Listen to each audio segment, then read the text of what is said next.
Everyone, welcome to my reviews from April 7th, 2021. What a week. A lot of books came out. A lot, and I tried to read through as many as I possibly could before I shot this video. Today is Friday, April 9th. In the meantime, did a lot of home projects, so I was reading comic books in between that while I was taking breaks and stuff. So I do have my top 10 picks, and I'm also going to show you, starting off, what else I picked up but didn't get to read, so I can't include it, whether or not it made my top 10. There were 3 that didn't. I'll show you those, and then we will go from there. I do want to talk about this website that I'm on. It's called League of Comic Geeks. It's really cool, and I've been interacting with this thing now for about a month and a half. I'm going to put the link in the description if I remember. Really cool website, very fun, very interactive, as far as with other comic people.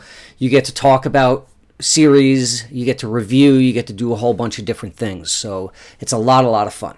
Okay, so I'm going to go on to what I picked up but did not get a chance to read yet. I did get Avengers 44 with the Peach cover. Avengers 44 with Peach. Didn't get to read these, so I cannot include these in my top 10s because I don't know. Immortal Hulk number 45. I'm always getting the homage covers, but sadly this is ending in 5 more issues, so let's see what they have in store for the Hulk. I'm looking forward to it, but I really like the run that Al Ewing did. It's been so good. So you have the Walking Dead Deluxe. We know that this is the color versions of the original series. I do say all the time that I'm getting the whole entire collection. DC's Crime Syndicate number 2. The art in here is absolutely fabulous. I just flipped through it really quick. Man-Bat. This is number 3 of 5, so I will not be reading this until I actually get all 5 issues. So I will comment on that when I complete it. From Aftershock, I did get Miles to Go. Didn't get a chance to read it yet. And then from Heavy Metal, I got The Rise. The art in here is absolutely stunning. This cover does it no justice. Absolutely no justice. I don't know how the story is, but damn, is that nice in there. Okay, so let's go over some comic books. Got to turn it upside down. I have them in a specific order. These are the books that I did read, and these are the orders in which that I put it in. I have read 13 issues, and this did not make my top 10. Magic the Gathering number 1 from Boom Studios. I do play Magic. Let that be known that I am fully aware of this entire universe, and this was, I'll say, okay. So if I was to give it like a school grading, I'd give it a C. The Batman Second Son. This was actually good. I did enjoy it. It just didn't make my top 10. I'll be reading the whole 4-issue limited series because this is what brings us into the future state and how he becomes Batman in place of Bruce Wayne. The future state really lost me at a period of time, but I'm really starting to get what DC is doing, and I got to tell you something. To me, it's really good. I like what they're doing. Infinite Frontier number 0. If you don't have that, I'm just telling you, I said in a past video, you need to get yourself Infinite Frontier 0, because that's a whole lot of cameos and a whole lot of first appearances of characters. So this did not make my top 10. I did thoroughly enjoy it. It was hard to pick the top 10 for me this week. Star Wars High Republic number 4. It was a good story. It was solid reading. Just didn't have that little extra kick to me. Okay, so let's move on to our top 10, which is on the screen right here. You got Green Lantern number 1. Just a little background about my reading and liking styles is I am a DC, I am a Marvel fan, and I invest a ton into independence. So I like the way that they're rebooting this. I really like this girl, Kid Green Lantern, and she's got like this, almost like this Infinity Gauntlet style glove. It's really cool, and it says it in the description there. Quintello, whose powerful gauntlet could be one of the most powerful and unstable weapons in the universe. And she's a brat. She's a kid, so it's really cool, and it's the Lanterns having to deal with that. And also the United Planets that Superman formed. It's about, you know, the Green Lantern's place, or the Lantern's place in the galaxy itself, with with all the changes that are becoming. Okay, so moving away from Green Lantern, which was number 10, I got my number 9 here, and it is Fear Case number 3. These have been very, very solid reads. This kind of dropped a little bit in my rankings this month because this really felt like a filler issue to me. It didn't move it too far forward, although the ending really is what he was getting at, and I get it. It could have come in quicker. Maybe it could have come in a different way. You know, it was a lot of, I guess, character building. So I give this a number 9 out of my top 10. And there's something else I want to discuss about this, if I can, please. And that is, I've always said writers should get more attention sometimes than artists, because a writer that is a really good writer can make a book really good. And if it has an artist that you just don't connect with, so for example, I do not connect with this artist. Like, I don't understand what is going on here. Like, this is, to me, with all due respect, this is very juvenile, and this is like, you know, like a 15-year-old that's just learning how to draw. And I hope that I'm, you know, but it's not connecting with me. To me, I call that sloppy art. Sloppy art doesn't do it, but the writing does, and that's why it made my top 10. If you're not reading Fear Case, it's a 4-issue series. It's put out by Dark Horse, and I'm on Dark Horse's website right there. Okay, so let's move on to number 8. I was shuffling all of these comics all around and stuff, and so number 8 is King's Ransom Part 1. This is actually, this is actually going back, and, you know, me having been into the comics since 1970s, it rang a bell with me, but I don't know. Nick Spencer needs to kind of up his game a little bit, because this is my favorite character. I'm not really sure yet what this whole new Spider-Man outfit's about. They haven't gotten too much into it. It's kind of like, yeah, okay. But the Tombstone and Robbie Robertson beef that's been brewing since 1988 is back big time. So that's their kids down below there. And that's really mainly what the story is focusing around, besides the artifact piece that they're looking for. Okay, so my next pick is Venom, number 34. So Venom 34, this is it. After a pulse-pounding race to the finish, Venom 34 stands as the series' final tie-in to the King in Black epic. But is this issue also the end of the Venom symbiotes as we know it? From Maestro's Donny Cates, this one sets the stage for Venom 200 and everything that follows. So that's the way that I kind of felt like this. It didn't feel like a final issue to me. It felt like this was more of a segue. Did I like it? Yes, I liked it a lot. I just felt like it was a segue, and it was kind of a bow tie to the King in Black stories. I did get 3 covers on that. All 3. So my next pick is Noctura, number 2. I really like the concept of the night, and in fact it says it on the back of the comic. It's pretty cool. I really enjoy this. This is a story about all things that we cannot see. So I'm enjoying this. I have a really cool second print, Glow in the Dark, of issue number 1. This is just a very fun story. Cool characters. I really like the bad guy in this. It's really cool, and Scott Snyder and Tony Daniel do a really cool, like thank you at the end.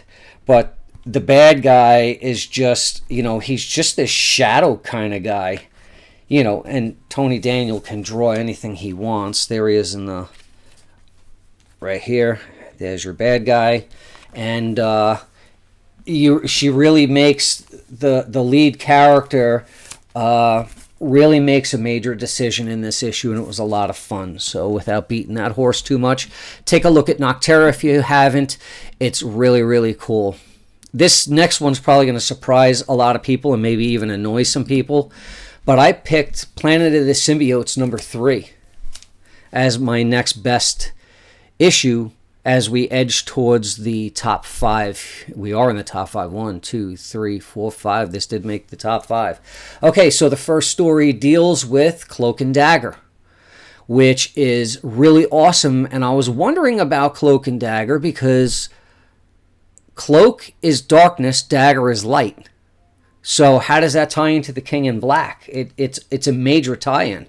And then this was my pick of last week, is that this actual issue showcases Toxin, the return of Toxin. So it's like 2 short stories, but here we go. This is what I was talking about last week. I did not know it was in here. I didn't look. I know that they're going to be building up on Toxin. Okay, so with that said, this was the touch on Toxin that I was expecting, and there we go. And in fact, I was expecting them to bring Cloak and Dagger in a little bit quicker than that. So check this out if you're not familiar with Cloak and Dagger. This would be a great intro to you for them as well. And then my number 4 pick is King in Black number 5. It's got a lot of variant covers. This is the cover that I chose. It was a good read. I was satisfied with it. Did they kill? No, I don't think so. I just, it's kind of like the Sentry sort of thing. That's where it was not original. How did the Avengers get rid of the Sentry? They used the sun. So again, but how do you wash darkness? You wash darkness with light. What's the brightest light that there is? The sun. So it makes sense, but to me, I was just like, I was waiting for this Donny Cates major twist. It was a great series. I look forward to the fallout of all the series that happened for the King in Black. It was a great run. I really enjoyed it. I'm sad to see Cates going after the next issue of Venom, but it must move on. So to my next picks, my number 3, and this again probably is going to shock some people. I really like this, and I got to tell you something. This Ram V, I love his writing, and I really like the art in this. This is so good, this story, and they're really bringing Swamp Thing an edge to him that I really, really like. And he's starting to understand what's happening to him during dreams. So I'm connecting big time with the Swamp Thing. I've read a lot of Swamp Thing when they were in the Vertigo line, and this is falling hand in hand with that. So you got a really good read on your hands here. If you didn't catch Swamp Thing Future State, you need to get issue number 1 because that's a first appearance of all of these new characters and stuff. But the story, let's focus on that. That is what is driving this book, and it is really, really good. So kudos to Ram V for a fantastic story with Swamp Thing number 2. Okay, so on to my top 2. We have Batman Part 2 and Ghostmaker, which is a story, so it's kind of like a half and half of a Batman story up front and the Ghostmaker in the back. So you are dealing a lot with the Scarecrow and what's going on with the Scarecrow toxins and stuff like that. So it's a really good story. I cannot believe that this thing is not getting... I wish that they would do with Superman, and I'm hoping that this new writer is going to do that, what Tynion has done with Batman. I mean, he has really done an excellent job, and the next issue features the new character, Miracle Molly. Okay, but there's a lot of, like, let me move this up and look at all of the characters in this book. You got Batman, Ghostmaker, Kid Kawaii, Match, all from Prime Earth. Montoya, this is the switch now to the future state. You have Stabbo. You have James Gordon as Match. You got Brainstorm. You got Harley Quinn, Madame Midas, Oracle. She's, and Jorge this guy could draw a pile of crap and make it look great. Madame Midas, she was a lot of fun. Scarecrow, damn, can he draw the Scarecrow? There you go. Commissioner Montoya, Instigator. That was a minor thing in there. You have Master Wise. He's interesting because he's about this whole it's like called the unsomething. Let me see if they say it in here. But anyway, it's like it's a take on words. So really cool. Simon Saint. You have a ton of look at these first appearances. Look at this. Look at this. This is what I'm saying. Like, this issue should be, and especially the story is freaking amazing. Maybe people are specking way too much, but damn, this is really freaking good. So, thumbs up to Tynion, who does a lot of great stories and a lot of great reads. That's my number 2 pick. And then I'm going to fall right into my first pick, and that is the super powerful, damn, this is good, Geiger, number 1. Holy crap, did I love this. Thank you, Mr. Jeff Johns, from Darkest Day and Blackest Night, when he absolutely blew my socks off with that story. Critically acclaimed team of writer Johns and Frank unites the superstar colorist Brad Anderson to bring their first creator-owned hero to Image Comics. This is already sold out, guys. This is already going for a pretty buck. So if you're able to get it from your local comic shop, still a cover, please go out and get it. It's really freaking good. This story is great. I love it. I can't wait to get down this rabbit hole. So set in the years after a nuclear war, but they do flashbacks in here, just so you know that. Ravage the planet. Desperate outlaws battle for survival in a world of radioactive chaos.